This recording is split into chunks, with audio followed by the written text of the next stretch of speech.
So yeah, I suppose before I did any of the training at all, I would have been quite reluctant to talk about. I mean, as we know it's going to happen, and I don't have a problem with dying, but it would be the process running up to that. So it's been really helpful that I can put things in place that will hopefully make that bit easier.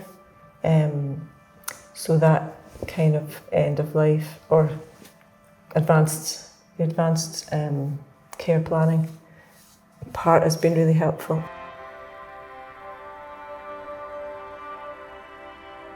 But I think the most important thing is hearing everyone's stories. Mm-hmm. So being able to be privileged enough to hear people's stories of things, how much of an honour and how sacred it is to be with someone that dies. That process of dying that is a natural thing. You know, it's not something strange that happens to some people. It is a natural process. And then also, I suppose, also the things that didn't go so well, so that we can be aware of those and avoid them if we can. So all of it has been just really enriching and really nourishing, and I think I'm much more able to have the conversation with other people.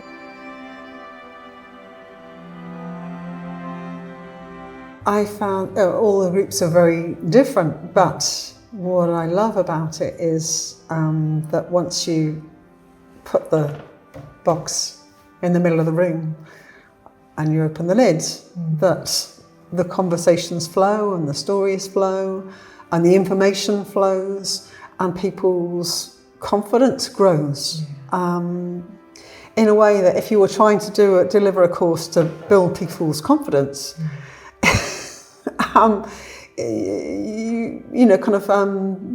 don't think it is as effective.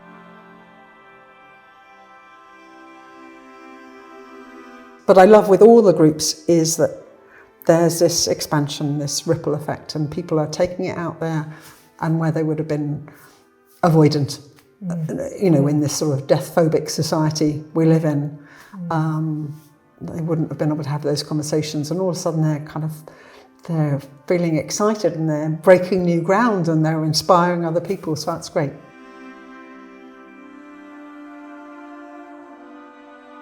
I think that the impact on me personally is that I suppose I was in the sort of final process of going through a grieving process and myself, and it's really enabled me to bring my own personal creative work alongside this. It's allowed me to open up as a facilitator about my own process, about what was happening with me, whereas in other situations I would have been maybe not happy to share my personal stories, whereas I found that the more I've shared of myself, it's enabled other people to open up, and alongside that my own creative process of my journey through grief, and a complex journey through grief, has actually spurred me on to complete that project, and been very exciting because I just performed my one-woman show this week. Which was fantastic. So that was very exciting.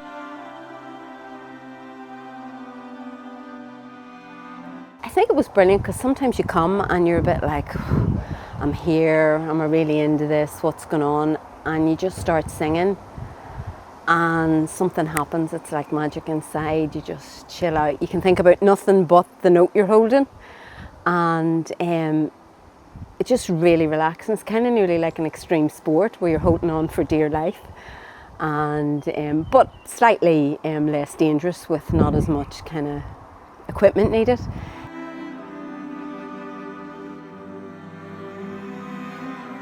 I think it's been a real eye-opener for what creativity does for people, and what creativity means to me, that when your hands are doing something, it puts your brain into a different, not in that logical, judgmental place, it's in a more creative place where kind of anything is possible.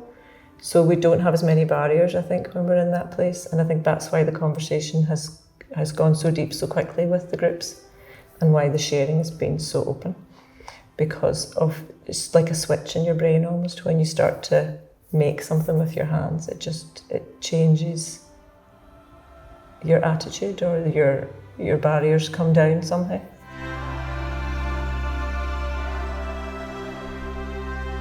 So it's been very easy, and it's been great to have somebody else to kind of talk things over with and check in and make sure that we're on the right track.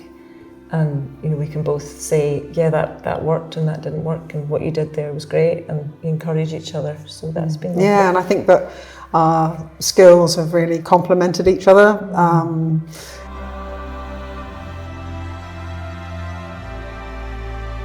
I think my concerns were probably about people becoming maybe triggered or very emotional, or one party in the group maybe not oversharing, but sharing something that was difficult for someone else to hear. So I suppose we found ways to navigate that, maybe by, if we were going to talk 1 week about funerals, we went around the room and said, how's everybody, how comfortable are you? Tell me how comfortable you are talking about funerals. And then, if someone started to say something, we could say, well, remember that this lady across the table from you isn't that comfortable, so maybe we can just kind of summarise that rather than going really in depth with it. So that helped me, and the more I've done it, the more confident I've got, I think, now. So now I don't feel nervous at all, whereas I was, when we did the very first project with the Art of Life, I was very nervous and very concerned about what might come up and how I would deal with it and how I might get triggered and all of that. But I think, as you say, part of the sharing was that we shared, and because we shared, it made it okay for other people to share. And you can't underestimate the effect of being able to share that for yourself. I think one of the most wonderful things was, firstly, it was okay to be emotional as a facilitator, and the fact that that then gifted people the opportunity to share themselves was, I think, absolutely invaluable, and really brought a great level of healing naturally to the group, and a great closeness and a great bonding, and it's been the most powerful work that I think I've done.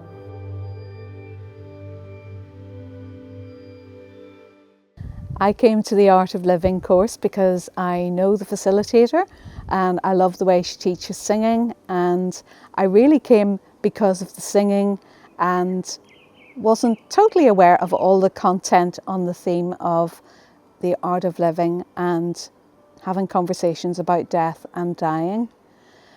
I have found that the singing component works for me every time because it helps me to connect with other people. It's relaxing and it's a healing thing to do.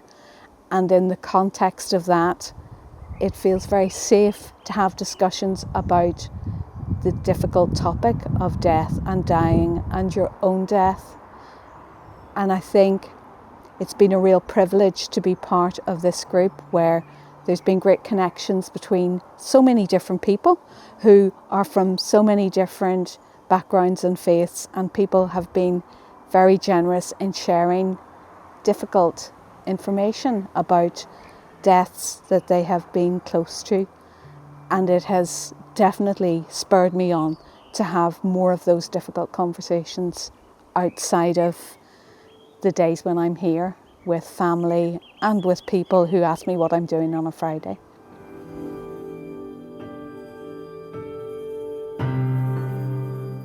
Well, I mean, we had people who really didn't think they were going to produce anything in terms of the creative side of it, who really did. We had people who admitted at the end that they were very private and didn't normally share and really had surprised themselves. We had people who came in who said that they hadn't sung from the age of 8 or a very young age, where someone had told them they couldn't sing or they weren't allowed to sing, they weren't chosen for a choir. And it took them a while, but by the end they were comfortable, they were making a sound, and they were okay to be in the space and to sing a little bit, and hopefully that grows from there.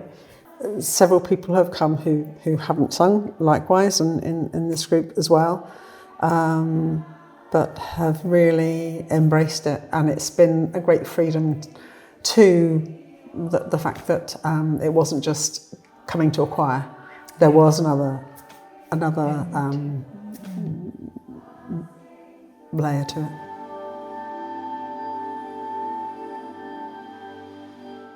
It's been a big challenge.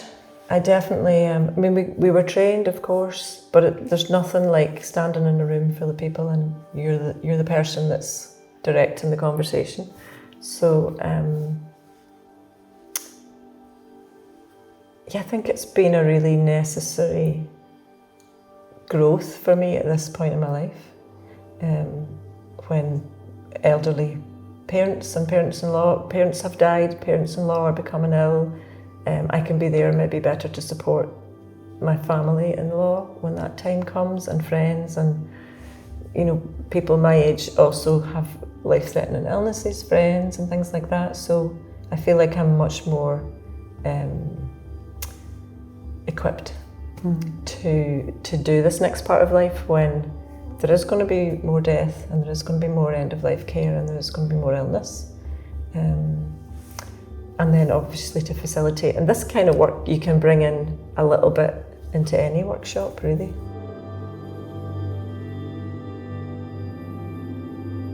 It's been a really lovely experience to be in a creative environment where we can open up really difficult subjects and talk about them in a really supported way.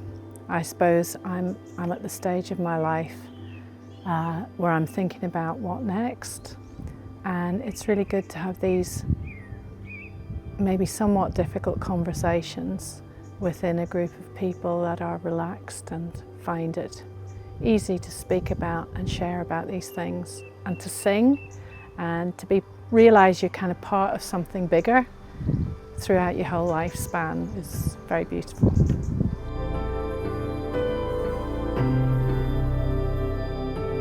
I've just really loved it, and I feel it's given me permission to be more myself, and really, and also seen the benefits from that.